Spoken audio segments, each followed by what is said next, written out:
శతమానం భవతి శతాయుః పురుషः శతేంద్రియ ఆయుష్యేవేంద్రియ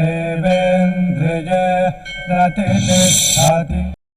ఈ రోజు జన్మదినోత్సవం జరుపుకుంటున్న బాబుకు కుటుంబ సభ్యులు, ఈ రోజు పుట్టినరోజు జరుపుకుంటున్న మీ అందరికీ శ్రీ వెంకటేశ్వర భక్తి ఛానల్ తరపున శుభాకాంక్షలను, వజ్రకవచధారి అయిన శ్రీనివాసుని దివ్యాశీస్సులను అందజేస్తున్నా. ఈరోజు పుట్టినరోజు జరుపుకుంటున్న మీ అందరికీ పద్మావతి శ్రీనివాసుల ఆశీస్సులు ఎల్లవేళలా ఉండాలని కోరుకుంటూ, అస్మే దేవాసో వపుషే చికిత్సతయమాశిరా దంపతి వామమశ్నుతః పుమాన్ పుత్రో జాయతే వింధతే వశ్వత విశ్వే అరపా ఏధతే గృహః ఆశీర్ధాయ దంపతి వామమశ్నుత మరిష్టో రాగస్